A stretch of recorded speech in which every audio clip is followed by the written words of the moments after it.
हम अपने जो खुद के जो खून का रिश्ता है उस गोत्र में हमने बच्चों की शादियां नहीं की।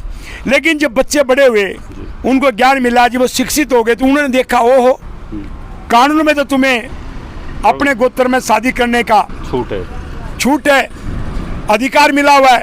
तो उन्होंने कोर्ट के रास्ते जाके शादी करनी शुरू कर दी और पुलिस की सुरक्षा और सरकार उनके पीछे आ गई। तो आज ऐसे हरियाणा में लगभग 25,000 से ज़्यादा मामले हो चुके हैं। यूसीसी में लागू होगा तो यूसीसी हमारी लाश के ऊपर से ब्याह शादी के मामले में यूनिफॉर्म सिविल कोड में समगोत्र विवाह को मान्यता दी गई तो रमेश दलाल की लाश के ऊपर से होकर के गुजरेगा, ये मैं कह सकता हूँ। हरियाणा में तो 14 साल से मैं सभी खापों को भगवान मानते हुए एक प्रार्थना कर रहा हूँ कि आप अब हमें लड़ने हो जाएगा। तो वो सरकार कहीं ना कहीं ये फूट डालती है। तो लाइव रिलेशनशिप तो उसके बाद का एक मुद्दा है। मैं लाइव रिलेशनशिप में मेरे विचार क्या है, हो सकता है जो आप कह रहे वही मेरे विचार हो। आप देख रहे हैं हिंद केसरी न्यूज चैनल और हम खड़े हैं राइट नाउ केएमपी के ऊपर आसोदा। आप पीछे बैनर देख रहे होंगे, किसान नेता रमेश दलाल के नेतृत्व में भारत भूमि बचाओ जल युद्ध और भूमि युद्ध के नाम से 178 दिन में आज यहाँ किसानों का जो धरना प्रवेश कर चुका है। और आपने देखा होगा यूसीसी संघ भाजपा के माध्यम से एक अपना राजनीतिक दांव खेल रही है और यहाँ तक कि उत्तराखंड ने अपना ड्राफ्ट तैयार कर लिया और जिस पे 8.5 लाख से ज़्यादा रोबोटिक आपत्तियाँ, मैं रोबोटिक इसलिए कह रहा हूँ कि उसमें टेक्नोलॉजी के हिसाब से ऑनलाइन सर्वे गवर्नमेंट के हक में जाते वो कराए गए। और कहीं ना कहीं पहली बार यूसीसी को कल रात को जो ब्रेकिंग न्यूज़ चल रही थी नेशनल मीडिया पे कि समिति ने अपना सारा होमवर्क पूरा कर लिया है और आज जो संसद में कार्रवाई चल रही है यूसीसी पे आज वो पत्ते भी खुलने हैं। लेकिन इसको 25 अपने मुख्य जो मुद्दे थे उसमें शामिल रमेश दलाल ने पहले से कर लिया था और इसका सीधा हमारे रीति रिवाज पे, हमारे शादी विवाह प्रॉपर्टी से संबंधित उन पे सीधा असर पड़ रहा है। और मैं विशेष तौर पे बता दूं, उत्तराखंड वाले कानून में लाइव इन को मान्यता दे दी गई है, यानी कि जो अडल्ट्री और लाइव इन समाज के लिए बड़ी समस्या थी उसको वैधानिकता दी गई है और उसी का प्रारूप सेंटर में देखने को मिलेगा। तो क्या है इस यूसीसी से और इस फैमिली लॉज में जो छेड़छाड़ हुई है उस पर क्या किसान नेता सोचते हैं? नमस्कार, राम राम, आपके दर्शकों को राम राम। जी, आपका 178 दिन से धरना चल रहा है और ऊर्जा मिलती है आपके किसानों को जब आप यहाँ पे आते हैं। तो जो ये यूसीसी में आप देख रहे हैं ये किस तरह का है? ये पूरे देश को जोड़ने वाला है, समान नागरिक समान कानून पे है या कोई पॉलिटिकल हिडन एजेंडा है? देखिए, आर्टिकल 40 में जो संविधान का है ऐसा प्रोविजन है, उसके अनुसार यूसीसी ला रहे, उसकी मेरिट और डिमेरिट में मैं नहीं जाऊंगा। आर्टिकल पूरे देश का 40 कॉन्स्टिट्यूशन का। लेकिन मैं हिंदू मैरिज एक्ट में जो खामियां हैं, क्योंकि हो सकता है उसको यूसीसी का पार्ट बना ले, तो यूसीसी का पार्ट बनाने से पहले हमारे को सुन लिया जाए। तो हमारे यहाँ हमारी संस्कृति में हम न तो अपने गोत्र में विवाह करते हैं और न हमारी जो माँ का गोत्र उसमें करते हैं, न दादी के गोत्र में करते हैं। और साथ लगते हुए सीम का जो गांव है उसको भी हम भाईचारा मानते हैं। तो हिंदू मैरिज एक्ट में सबसे पहले जो बदलाव आते रहे, 1955 में ये कानून बना आज़ादी के कुछ साल के बाद, और उसमें समगोत्र में जो विवाह था वो एक तरह से खुल गया। उस समय खाप गांव गंवाड़ बहुत मजबूत था। हम अपनी संस्कृति के कायदे को मानते हुए उस चीज़ से बचे रहे। हम अपने जो खुद के जो खून का रिश्ता है उस गोत्र में हमने बच्चों की शादियां नहीं की। लेकिन जब बच्चे बड़े हुए, उनको ज्ञान मिला, जब वो शिक्षित हो गए, तो उन्होंने देखा ओहो, कानून में तो तुम्हें अपने गोत्र में शादी करने का छूट है, अधिकार मिला हुआ है। तो उन्होंने कोर्ट के रास्ते जाके शादी करनी शुरू कर दी और पुलिस की सुरक्षा और सरकार उनके पीछे आ गई। तो आज ऐसे हरियाणा में लगभग 25,000 से ज़्यादा मामले हो चुके हैं। एक प्रांत में 25,000 से ज़्यादा ऐसे समगोत्र के लगभग केस हो जाएं और उसके बाद जब कोई प्रधानमंत्री या सत्तारूढ़ पार्टी का मुख्यमंत्री ये कहे कि हम यूनिफॉर्म सिविल कोड की बात कर रहे हैं, तो भाई ठीक है, यूनिफॉर्म सिविल कोड में हिंदू मैरिज एक्ट का ब्याह शादी का मामला तो मेरे अनुसार नहीं आता। और यदि आप उसको भी टच करेंगे तो यूनिफॉर्म सिविल कोड में जब तक ये जो गोत्र के शादी को अवैध करार नहीं दिया जाएगा, हम अपने आंदोलन से हटने वाले नहीं हैं। नेताजी, जो स्पेशल मैरिज एक्ट है उसको यूनिफॉर्म लागू किया जाएगा, हिंदू मैरिज एक्ट भी नहीं रहेगा, पर्सनल लॉज भी नहीं। यदि यूसीसी में लागू होगा तो यूसीसी हमारी लाश के ऊपर से गुजरेगा।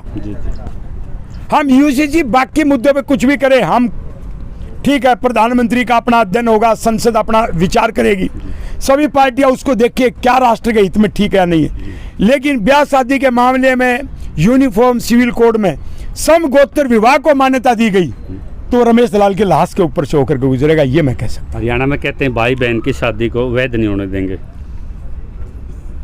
भाई बहन की जो शादी है हम उसको अवैध गैर कानूनी घोषित करवाना चाह रहे हैं, तो हरियाणा विधानसभा में भी इस कानून में बदलाव आ सकता है।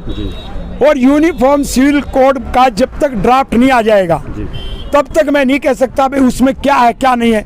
यूनिफॉर्म सिविल कोड पर हम बाद में बोले, पहले मैं हिंदू मैरिज एक्ट की बात कर रहा हूँ। आपकी मीटिंग हुई थी खुल्लर साहब के साथ, वो मुख्यमंत्री ने कहा कि पहले अधिकारी और रमेश दलाल मिल लें, और वो मीटिंग ठीक गई थी। उन्होंने एक लेटर मेरे से मांगा, वो लेटर हमने कैसे बन सकता है सब तथ्य हमने सरकार के सामने रख दिए, और अब कल मैं उसको बाई हैंड भी देने के लिए जा रहा हूँ। लेकिन मैं एक बात कहना चाहता हूँ कि ये मुद्दा 14 साल से खाप देख रही थी। शक्ति वाहिनी का जो सुप्रीम कोर्ट में केस आया उसमें खाप ढंग से पैरवी नहीं कर पाई, और आज सबके सामने नतीजा है। तो 14 साल से मैं सभी खापों को भगवान मानते हुए एक प्रार्थना कर रहा हूं कि आप अब हमें लड़ने दो, क्योंकि आपको कैसे बनेगा, ये भारत का संसद का बना हुआ कानून, उसमें संशोधन करना अकेले हरियाणा के बस की बात नहीं है। ये जाके मिल जाएंगे मुख्यमंत्री से, मुख्यमंत्री अकेला क्या करेगा?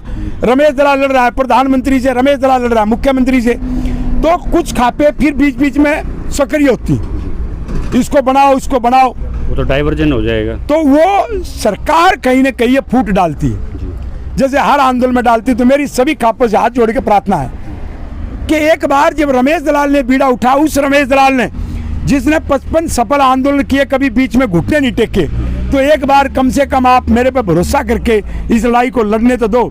उसमें खुद आप क्यों पैरवी करने लग जाते हो?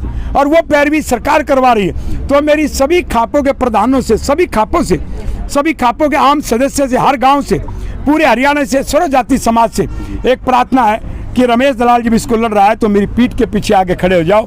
कम से कम इसमें विभाजन की कोशिश मत करो, अलग से जाके सरकार से मत मिलो। सिर्फ हिंदू मैरिज एक्ट पे कह रहा हूँ, आपने नशा छुटवाना है, दहेज कम करना, मुख्यमंत्री से जाके मिलो, खापे अपना आंदोलन चलाए, पंचायत करें। लेकिन एक मुद्दे पे जहाँ खाप कुछ नहीं कर पाए इतने सालों में, वहाँ भारत भूमि बचाओ संघर्ष समिति रमेश दलाल ने मुद्दा उठाया है, तो मुझे समर्थन मिलना चाहिए, न कि विभाजन का सामना करना। अथॉरिटी आपको जींद में दे दी गई थी जब सभी खापे इकट्ठे थे, और एक लाइव इन का मुद्दा भी आया था। जैसे उत्तराखंड के ड्राफ्ट में है कि लाइव इन में रहने की स्वतंत्रता होगी, सिर्फ माँ बाप को इन्फॉर्म करना पड़ेगा लड़की को, तो क्या ये विघटन नहीं? देखिए, मैं लाइव इनके ऊपर आज इसलिए कुछ नहीं बोलना चाहता कि पहला स्टेप हमें मिल जाए तो हम दूसरे स्टेप के बारे में चर्चा करें। वो तो अभी बनना है ना सारा। तो नहीं, फिर सुन लीजिए, जब गोत्र की बात हमारे पक्ष में नहीं जा रही तो लाइव रिलेशनशिप तो उसके बाद का एक मुद्दा है। मैं लाइव रिलेशनशिप पे मेरे विचार क्या है, हो सकता है जो आप कह रहे हो वही मेरे विचार हो, लेकिन मैं आज के दिन मुद्दे से भटकना नहीं चाहता। तो यूनिफॉर्म सिविल कोड में यदि समगोत्र का मामला, हिंदू मैरिज एक्ट का ये मामला शामिल नहीं है, तो यूनिफॉर्म सिविल कोड के बारे में हमारी कोई टिप्पणी नहीं है। लेकिन यदि उसमें समगोत्र विवाह की बात आती है जो 1955 के कानून में, तो आपने कहा कि 55 के बाद रीति रिवाजों से चल रहे हैं। हम रीति रिवाज से चल रहे हैं, लेकिन रीति रिवाज आज हार गए, न्यायालय के सामने हार गए, खापे हार गई। शक्ति वाहिनी के केस में खापों के खिलाफ बहुत बड़ी टिप्पणी हुई है सुप्रीम कोर्ट में, और खापों ने इसका मतलब सही ढंग से लड़ाई नहीं लड़ पाई। और मेरा इसलिए खापों से निवेदन है कि अब आप उस मामले को भटकाओ मत। ये बहन भाई की शादी को हम गैर कानूनी घोषित करवाएंगे। ये बहन भाई की शादी की इजाजत मिली तो जिस खाप के नाम पर तुम इकट्ठे हो रहे हो, खाप खत्म हो जाएगी। खाप तो एक गोत्र की है या आसपास के पड़ोस की है, जो पड़ोस बचेगा नहीं, गोत्र बचेगा नहीं, काहे की खाप रह जाएंगी, सिस्टम में खत्म कोलैप्स हो। तो एक तरफ तो हमारा पूरी नस्ल को खराब करने की बात है, तो नस्ल को बचाने के लिए रमेश दलाल ये लड़ाई लड़ रहा है, और अपने जीवन में इस लड़ाई को लॉजिकल एंड तार्किक निष्कर्ष पर लेके जाएगा। ये पॉलीगैमी, बाईगैमी, लिव इन, ये भी इसी से रिलेटेड है। और इस पे यदि ड्राफ्ट, देखिए मैं फिर कह रहा हूँ, आज शमशेर जी, राइट टू प्रॉपर्टी का इनहेरिटेंस तो इसके साथ जुड़ा हुआ है, जी जी, लेकिन बाकी बातें जो है वो एक अलग विस्तार की बात है। बाकी विधानसभा में क्या वो समाज में स्वीकार्य है, मैं ये नहीं कह रहा हूँ, क्योंकि अब मुद्दे से मुझे भटकाओ मत। जी जी, मैं पहले इस मुद्दे पर रहना चाहता हूँ। ये जनता का सवाल है, समाज नहीं, जनता का सवाल है तो जनता उसको लड़े और मैं साथ दूंगा। पहले एक काम तो हो, जी जी, मैं अगले कदम पे तब तक नहीं जाऊंगा जब तक हिंदू मैरिज एक्ट में ये संशोधन नहीं हो जाता कि समगोत्र विवाह गैर कानूनी है। सिर्फ अभी एक मुद्दा ही इस मामले पे, यूनिफॉर्म सिविल कोड में क्या बातें, वो बात की बात। क्या गेम प्लान रहेगा अभी? आप इसमें रिप्रेजेंटेशन देंगे खाली ड्राफ्ट बना के? हमने बना दिया, कैसे हो सकता है जी, उसमें राष्ट्रपति की स्वीकृति चाहिएगी, जी कौन से अनुच्छेद में चाहिए, मैंने सब कुछ लिख दिया है। जी जी, तो मैंने पूरा सरकार को बना दिया और सरकार को भेज दिया। अब सरकार के पाले में गेंद है, सरकार इस पर आगे बढ़ती है तो अच्छा है, सरकार इस पर आगे नहीं बढ़ती तो हमारा सरकार से टकराव होगा। जी, अभी मॉनसून सेशन चलेगा हरियाणा का भी और संसद का भी, उस पे ये आपका मुद्दा ड्राफ्ट हैंड ओवर करने के बाद क्या दबाव की राजनीति खेलेंगे? हमने ये मुद्दा मैंने प्रधानमंत्री को भी भेज दिया जी, और मैंने मुख्यमंत्री को भेज दिया और मैं जो नेशनल लॉ कमीशन है उसको भी भेज दिया जी। तो इस पे हम लड़ेंगे। वो पत्ते तो हम अभी कैसे खोलें, लेकिन इस मानसून 70 जो अभी आ रहा है संसद का और विधानसभा का, जो 20 तारीख से संसद का आ रहा है, ये बहुत ही गंभीर परिणाम के साथ निकलेगा, क्योंकि हमें अपना अधिकार भी चाहिए। हम किसी सरकार के खिलाफ नहीं है, हम किसी प्रधानमंत्री के खिलाफ नहीं है, हम अपना हक लेने के लिए, हमारी संस्कृति को बचाना वो हमारा धर्म है। जिस संस्कृति में हमने जन्म लिया है, हम उस संस्कृति को क्यों मिटने दें? हमें बचपन से ये सिखाया गया कि पूरा गांव, पूरा गोत्र बराबर में लगते हुए गांव की बहन बेटी आपकी बहन बेटी है। तो अब हमें दूसरे रास्ते पर क्यों डाला जा रहा है कि आप अपने ही गांव के, अपने ही खून में रिश्ता करने लग जाओ? तो हमारा ये विरोध है और इसको हम कानून बनवा करके छोड़ेंगे। ये फाइल भी है, पेपर भी है, जनता भी आपके पीछे। जनता से क्या सहयोग चाहिए जो सुन रहे हैं आपको? जनता से मुझे ये सहयोग आइए कि हमारे पीछे इस मामले पर आइए, और खापों से मैं फिर अपील करता हूं कि आप इस पे बयानबाजी से बचे। जब आपकी जरूरत होगी हम आपको बुला लेंगे। आप इस पे अलग से जा करके न मिले। जो जाट आरक्षण आंदोलन में हुआ था कि 3 फाड़ हो गए थे, कोई यहाँ वार्ता कर रहा है, कोई वहाँ बंद कमरे में कर रहा है, कोई मुख्यमंत्री के पास जाके कर रहा है। तो मेरी एक प्रार्थना है कि इसको आप संयम से बैठ जाए। जो आपने जींद का जिक्र किया था, जब जींद में महापंचायत हुई 1 साल पहले, आपका जिम्मा था एक, तो मैंने, आपको याद होगा, सब ने ये कहा कि रमेश दलाल आप भी इस मामले में आगे शामिल हो गए और आप कभी बीच में हथियार नहीं डालते हो। और उन्होंने शंका जाहिर की थी कि आज प्रस्ताव पास करेंगी खाप और उसके बाद कुछ नहीं करेंगी समगोत्र विवाह पे, तो आप फंसोगे। तो मैंने घोषणा की थी कि 1 साल तक खाप पंचायत, यदि उस मामले को जो आयोजक लड़ाई लड़ेंगे तो रमेश दलाल उनका साथ देगा, नहीं तो उसके बाद रमेश दलाल इस लड़ाई को लड़ेगा। और रमेश दलाल ने लड़ाई शुरू कर दी। तो ये वो सही टाइमिंग है। आज इस पे जो सजेशंस हैं वो भी आ चुके हैं, जितने भी ओपन कॉल थी लॉ कमीशन की, कमेटी ने काम पूरा कर दिया। अब संसद में उस पर चर्चाएं होनी हैं, लेकिन ड्राफ्ट के बाद आगे क्या गेम प्लान है, कैसे इस पे, क्या समाज को, ये एक स्टेट का मामला नहीं है, नॉर्थ वेस्ट के कुछ ट्राइब्स के अलग रीति रिवाज हैं और तेलंगाना के कुछ अलग रीति रिवाज हैं। तो उस पे जो गेम प्लान है उनको मुट्ठी में रखा है अभी तक, उसके पत्ते रमेश दलाल ने नहीं खोले। लेकिन ये जरूर एश्योरेंस किया है कि खाप थोड़ा बैकफुट पे रहें, मेरे पास विजन है और इस मामला को हम प्रायोरिटी में लेंगे, चाहे हमें इसके लिए आर पार की लड़ाई लेने पड़े। तो उस पर क्या आप सोचते हैं कमेंट्स बॉक्स में डालिए। ज़्यादा लाइक शेयर एंड सब्सक्राइब कीजिए। जय किसान।